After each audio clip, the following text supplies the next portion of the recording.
Thanks to you, I'm marrying Rich.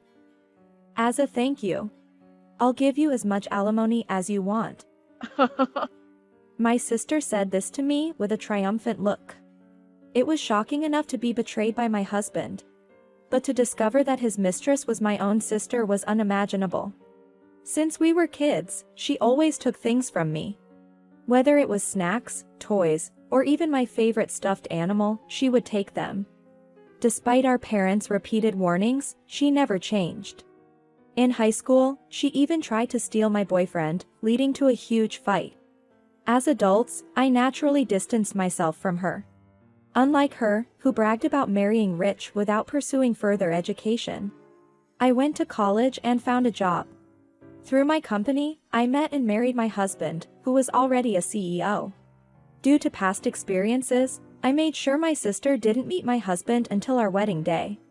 As expected, she caused a scene at our wedding, unable to bear the thought of her sister marrying Rich. My parents had to intervene and she was escorted out of the venue. Although my husband and sister never met for a while, as time passed, they happened to meet again by chance. This encounter gave them the opportunity to develop an intimate relationship.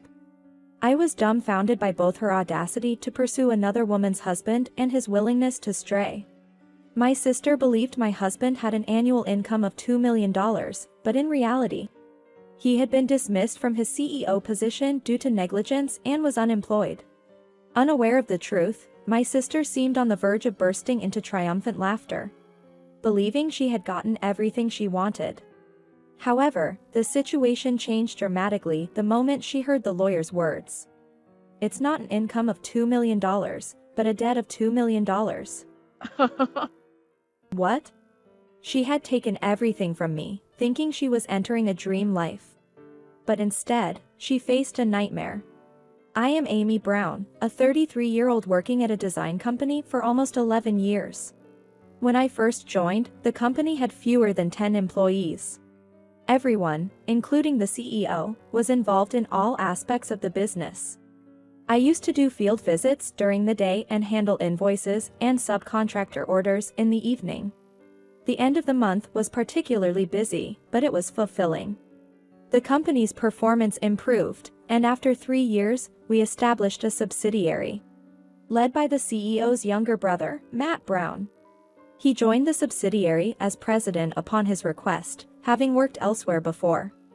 Through interactions with the subsidiary, I grew close to Matt and soon started dating him.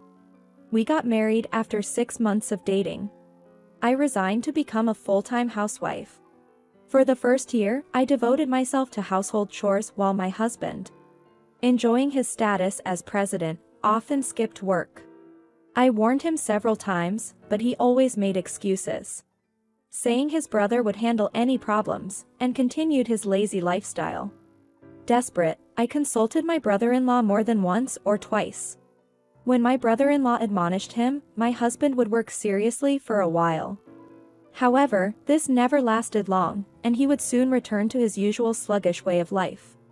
After about a year of this, my brother-in-law suggested I return to work. Valuing my previous performance, he offered me a position as a secretary. I discussed it with my husband, who was indifferent, so I decided to return to work. I've always been career-driven. I felt unfulfilled as a housewife. The executives at my brother-in-law's company, familiar faces all, were happy to have me back. Working as my brother-in-law's secretary, I learned that my husband's subsidiary was in dire straits. Despite his assurances, it was deep in the red, with performance steadily declining. In collaboration with my brother-in-law, I tried to revive my husband's company, but it was too late. The company's performance was in such a bad state that it was difficult to return it to its former level. Despite the company's impending collapse, my husband remained nonchalant. My love for him was fading, but I held on to the hope that he would eventually reform. However, my expectations were misplaced, and our marriage, like his company, began its own countdown to collapse. Even as the company faltered, my husband's habits didn't change. He would arrive at the office late, delegate all his work to the employees, and spend his days surfing the internet. Many employees left the company due to his attitude.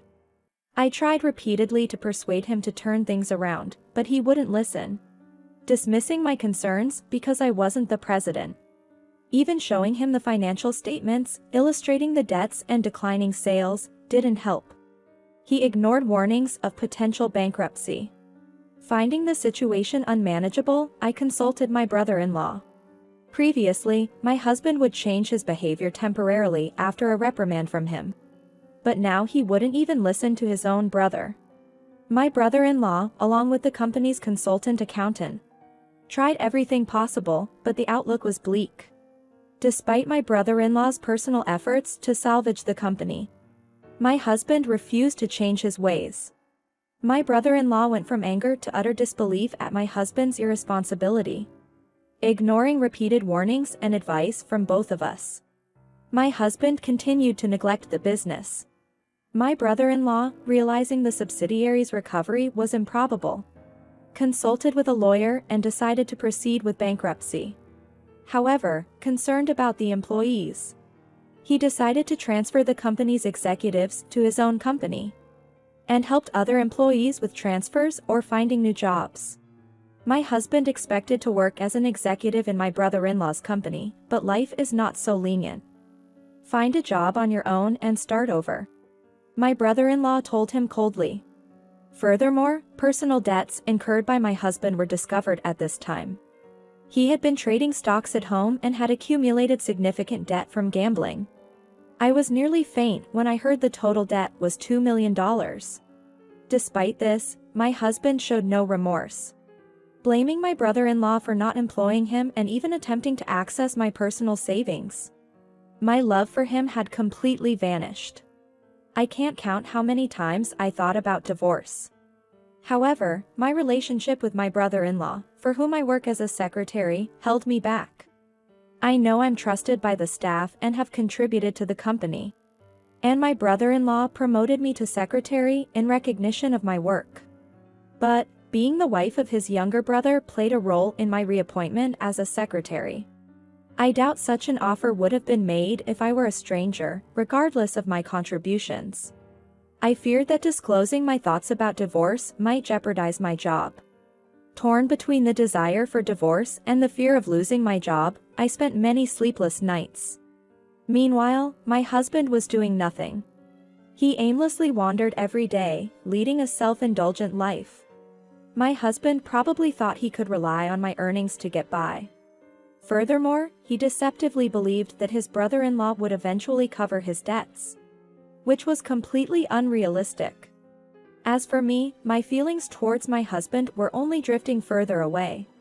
During dinner one evening, my husband mentioned meeting my sister Patty in town. My sister, the same age as my husband, is a freeter with no marriage history, constantly engaged in matchmaking, dreaming of becoming a housewife. She has lofty expectations for a partner, an annual income over $100,000, and no living with in-laws. At 43, it's unrealistic for her to find such a match. My marriage, which was quite a catch given my then-husband's near $2 million income, had always been a source of jealousy for her. My marriage was, so to speak, a match above my social standing.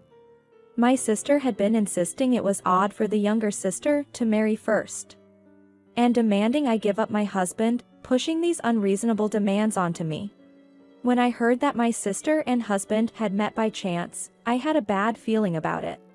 There's a saying about a woman's sixth sense, and perhaps that's what I was experiencing. One day, my sister called me out, presumably to treat her to a meal. But I welcomed the chance to spend time with someone other than my husband. She appeared in youthful makeup and flashy clothes. Despite wishing she dressed more age-appropriately, we went to a nearby restaurant. While my sister and I were having a casual conversation over a meal, she suddenly said, "Divorce your husband, Matt." I couldn't believe my ears and was filled with disbelief. What was she trying to say? I was so shocked that I couldn't even speak. And then she calmly started talking about her relationship with my husband. She explained that she and my husband had started going out for meals and outings after bumping into each other in the city. Over time, they became close and apparently even developed a physical relationship, discussing their desire to be together. However, my husband was hesitant to leave me, despite wanting to be with my sister. That's why she called me, to settle things. Hearing this, I couldn't help but wonder what these two grown adults were thinking. Honestly, I felt neither anger nor sadness, just disbelief and pity. My sister, taking my silence as refusal, aggressively demanded a divorce again. Agreeing to the divorce wasn't an issue for me, but I needed to discuss it with my brother-in-law first. I promised her I'd talk with my husband that night. My sister's face brightened instantly, and she agreed readily. After parting ways with her, I returned to the office and confided in my brother-in-law about my decision to divorce. He apologized for his younger brother's failings and reassured me that my divorce had nothing to do with my job at the company. He encouraged me to do what I felt was right and reminded me that I was a valued employee, always welcome to rely on him for support. I truly appreciated the depth of my brother-in-law's kindness and found it astonishing how different two brothers could be. With his approval, I resolved to divorce my husband, feeling unable to deal with the trouble any longer. When I returned home, I found my husband lounging and watching TV. The thought that I would soon be saying goodbye to my husband strangely lifted my spirits. Dinner was ready, and my husband took his seat.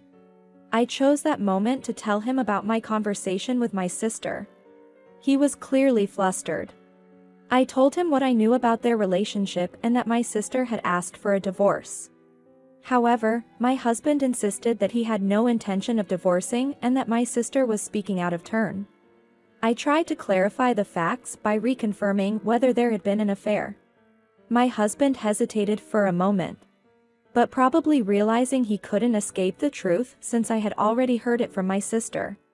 He admitted to the relationship but firmly refused to consider divorce. However, I felt that the love between them had already faded. And even though I pointed this out, my husband wouldn't listen. So, I asked him why he was so opposed to divorce. He then admitted it was because he would have no means to repay his debts.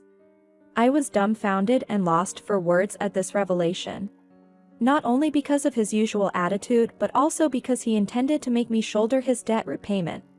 Realizing that further discussion was futile, I decided to leave the house the next day while my husband was still asleep. I then decided to rent a hotel room near my workplace and use it as a temporary residence. I reported the situation to my brother-in-law and got his approval to commute from there. He offered to let me stay at his house, but not wanting to inconvenience his family, I declined the offer. Instead, I consulted with him about my husband refusing to divorce. My brother-in-law immediately took out his mobile phone and made a call. A few minutes later, his phone rang. Apparently, he had asked the legal advisor of his company to find a lawyer specializing in divorce cases. The legal advisor promptly arranged everything and set up an appointment with the opposing lawyer. My brother-in-law told me it was okay to leave early and sent me off right away. I am really indebted to him. I thanked him and headed straight to the lawyer's office. I reported the current situation and expressed my desire to divorce. The lawyer immediately contacted a private detective agency to secure at least minimal evidence of the affair. A week later, he arranged for negotiations with my husband in the presence of the lawyer. I was advised not to contact my husband directly until then, but I had no intention of doing so from the start. A week later, as promised, I called my husband and sister to a cafe near my home to have a discussion. When the conversation started, my sister demanded a divorce and said she would pay compensation. My husband, who was most surprised by my sister's words, tried to persuade her, saying he couldn't pay, but my sister insisted it was okay. Eventually, my husband was overruled by my sister and agreed. My sister started saying things like she wanted to accept his feelings if he loved her that much. The lawyer and I couldn't help but smile wryly. Well, if that makes them agree to the divorce, it's great news for me.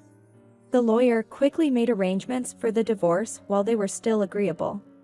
The compensation involved me demanding $500,000 from my husband. Considering the division of property, my brother-in-law decided to buy the house and other properties. The sale proceeds would be split between my husband and me, with my husband's share going towards his debt repayment. There would be hardly any money left for my husband. In fact, considering the debt, it would be a significant loss. Worried, I reminded him to make sure he paid properly. Instead of my husband, it was my sister who replied with a triumphant look. Thanks to this, I'm marrying into money. As a thank you, I'll give you as much compensation as you want. She continued, saying that since my husband's annual income was $2 million, $500,000 was just a drop in the bucket. To this, my lawyer retorted, "It's not income, but a debt of $2 million. What? I still burst into laughter, remembering her expression at that moment. It was exactly like a deer in headlights. Apparently, my sister was unaware that my husband was unemployed and in debt.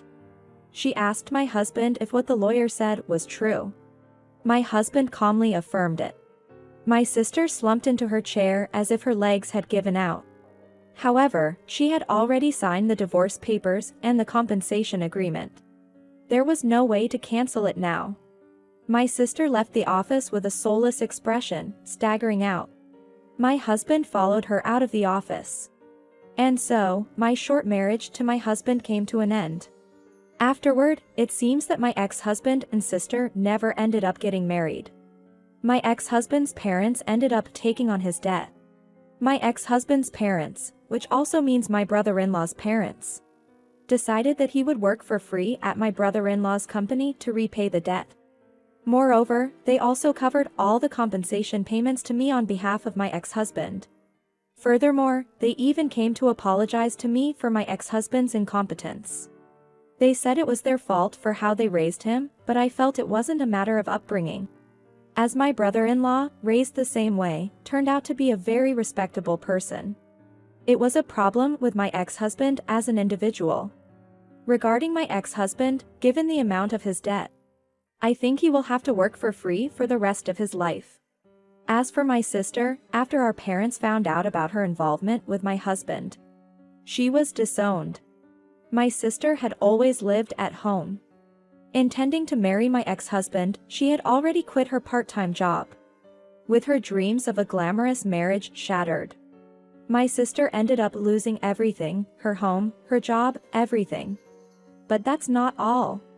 To pay the compensation to me, she used up all her savings, and the remaining amount was covered by our parents. Now, she faces a life of working and repaying her debt to our parents, completely out of savings and kicked out of the family home. My sister was forced to live with literally nothing. Thanks to the support of my brother-in-law and his parents, the full compensation was paid after the divorce was finalized. As for me, I used the compensation to buy a slightly larger apartment near my workplace. It was a bit expensive due to its location near the station and in a safe neighborhood. But that wasn't a problem. After all, my lawyer had managed to get me $500,000 in compensation. Hiring a competent lawyer really is important for navigating a divorce advantageously, I realized once again. Of course, I still work as a secretary at my brother-in-law's company. The subsidiary went bankrupt, and there was a time when the main company was in trouble. But my brother-in-law quickly turned things around, and we are busier than ever. The staff from the subsidiary are pleased to be recognized for their work, and are performing even better than they did at the previous company. It made me realize again how much the leadership of the top affects the entire company. As for my ex-husband, he is starting from scratch as an ordinary employee. Originally, he was treated quite favorably as the company president's brother. But after a directive from my brother-in-law, the president, everyone, from the executives to other employees, is dealing with him without reserve. He spends his days being reprimanded for his mistakes. But he can't quit or escape because of the debt to his parents. My sister, on the other hand, is in an even more miserable situation. Kicked out of the family home, she apparently hops from one shared residence to another, having no permanent place to live. She can't find a steady job due to her unstable living situation and barely makes ends meet with day jobs. She can't even afford her phone bill, so she can't use matchmaking apps for dating. Well, it's a case of reaping what she sowed, so there's no room for sympathy. Though I had the unpleasant experience of being betrayed by my husband and sister, I think it all worked out for the best in the end. Sooner or later, my marriage with my husband would have ended. I'm not sure if I'll remarry, but if the right person comes along, I'll consider it then. For now, I'm just focusing on my job and enjoying my fulfilling days.